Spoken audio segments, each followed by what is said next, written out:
हमारे साथ समाजवादी पार्टी के वरिष्ठ नेता नसीमुद्दीन सिद्दीकी हैं। पूर्व सांसद मुजफ्फरनगर के कादिर राणा जी उनके आवास पर रोजा अफ्तार में सिद्दीकी साहब आए थे। सिद्दीकी साहब रोजा अफ्तार कार्यक्रम में आए, क्या इस तरह के कार्यक्रम आयोजित होते रहने चाहिए? हाँ, होते रहना चाहिए और हो रहे हैं।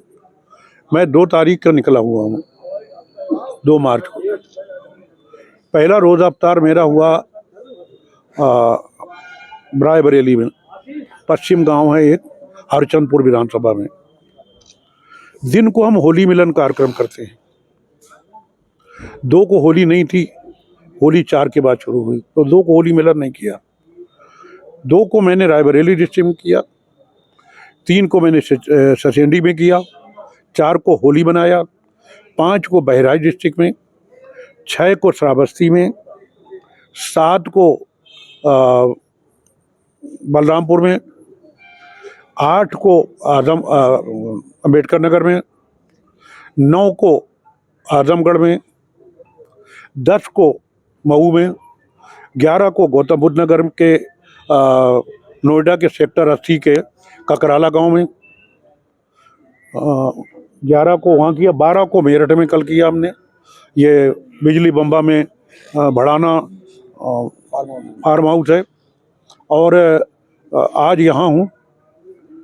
तो लगातार नसीमुद्दीन सिद्दीकी पूर्वांचल से लेकर पश्चिमी उत्तर प्रदेश में पूरा मत रहे। समाजवादी पार्टी में आने के बाद से लगातार सक्रिय हैं। पूरे पश्चिमी उत्तर प्रदेश में घूमकर कहीं ना कहीं 2027 की जो पृष्ठभूमि है तैयार कर रहे हैं। दिन को होली मिलन, शाम को रोजा अफ्तार। ये गंगा साथ में भी संपर्क सौहार्द भी, गंगा जमनी तहजीब है। और जब तक समाजवादी पार्टी की सरकारें रही, जब रही हैं, तब गंगा जमनी तहजीब रही है। अगर हिंदू को खून की जरूरत पड़ी तो मुसलमान ने दिया, और अगर मुसलमान को खून की जरूरत पड़ी तो हिंदू ने दिया। मैं चुपचाप नहीं बैठा हूँ, ना मैं बैठता हूँ, और ये मेरी खुराक है। मुझे खाना मिले या ना मिले, मुझे काम चाहिए, काम करना है। तो एक और चर्चा राजनीतिक क्षेत्रों में है कि नसीमुद्दीन सिद्दीकी पार्टी में आए हैं, पूरे उत्तर प्रदेश में घूम रहे हैं। कहीं ना कहीं आजम खान की जगह लेने के लिए, चूंकि आजम खान साहब जेल में, अब नसीमुद्दीन सिद्दीकी आजम खान की जगह समाजवादी पार्टी का मुस्लिम चेहरा बनेंगे। नसीमुद्दीन सिद्दीकी आजम खान की जगह ले ही नहीं सकता। एक तो चाहना, कोई अगर नसीमुद्दीन सिद्दीकी चाहता है तो मैं कहूँगा कि ये अक्लमंदी नहीं, चाहने का सवाल ही नहीं पैदा होता। और अगर कोई चाहता भी है तो ले ही नहीं सकता है। आजम खान साहब आजम खान हैं, नसीमुद्दीन सिद्दीकी हैं।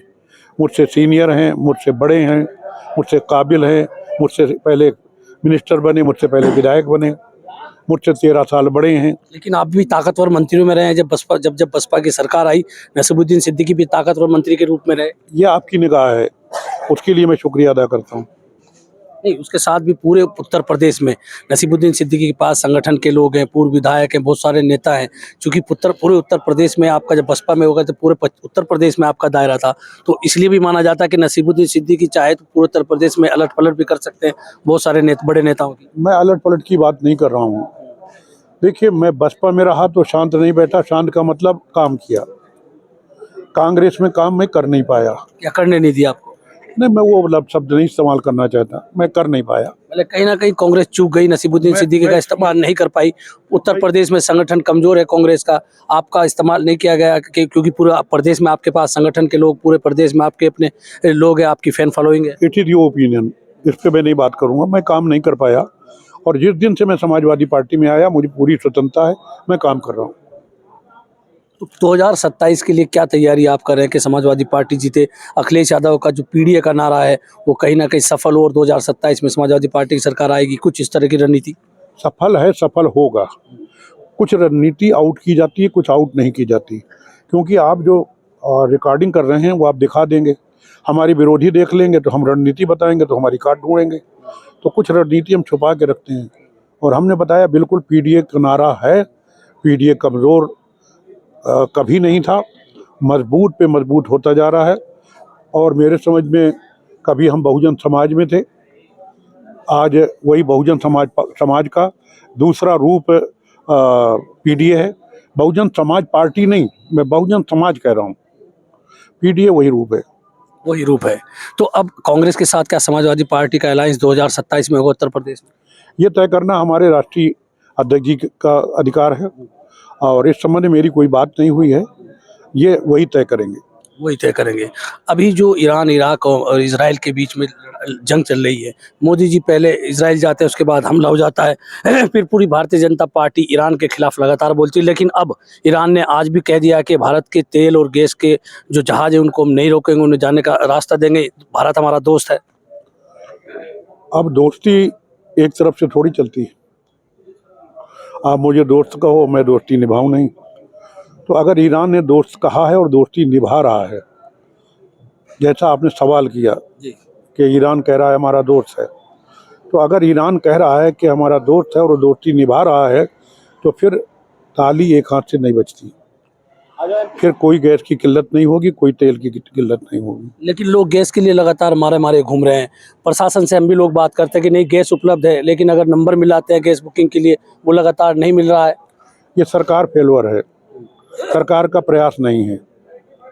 सरकार ने प्रयास नहीं किया कि पब्लिक को दिक्कत ना हो, इसकी जिम्मेदार सरकार है। पहलगाम की घटना के बाद ऑपरेशन सिंदूर होता है, लेकिन डोनाल्ड ट्रंप जो अमेरिका के राष्ट्रपति हैं कह देते हैं कि सीज फायर, पहले उन्हीं के ट्विटर हैंडल पर आता है, सीज फायर हो जाता है। फिर डोनाल्ड ट्रंप का एक बयान आता है कि मैं जब चाहूँ, मोदी जी मेरे दोस्त हैं, लेकिन जब चाहूँ उनका राजनीतिक करियर में बात कर सकता हूँ। तो डोनाल्ड ट्रंप का क्या ज़्यादा दखल हिंदुस्तान में बढ़ गया, क्या किस तरह देखते हैं? अगर डोनाल्ड ट्रंप ये कहते हैं कि हमारे प्रधानमंत्री का करियर खराब कर सकते हैं और हमारे प्रधानमंत्री चुप रहते हैं, तो इसका मतलब ये वो धमकी दे रहे हैं और ये धमकी में आ रहे हैं, वरना इनको जवाब देना चाहिए। लोकसभा का सत्र इससे पहले भी चल रहा था, दूसरा सत्र अब शुरू हुआ है, तब मोदी जी लोकसभा में नहीं आते, राहुल गांधी को बोलने नहीं दिया जाता है। लोकसभा अध्यक्ष कहते हैं ओम बिरला कि प्रधानमंत्री जी को खतरा था। तो देश की जो सबसे सुरक्षित जगह है संसद भवन, उसी में अगर प्रधानमंत्री सुरक्षित नहीं है तो कहाँ होंगे? उन्हें हवाई दौरे के अलावा फुर्सत कहाँ है?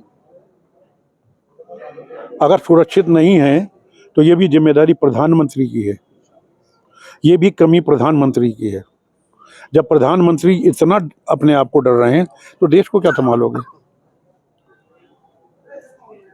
कैबिनेट ने क्या किया?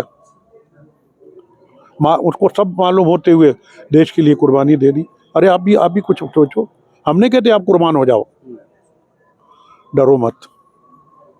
डर रहे हैं प्रधानमंत्री, और जब खुद ही कह रहे हैं, आप कह रहे हैं ओम बिरला ने कहा कि उनको बिल्कुल कहा हो तो सार्वजनिक। वही रोज का मतलब तो ये निकलता है कि डर रहे हैं।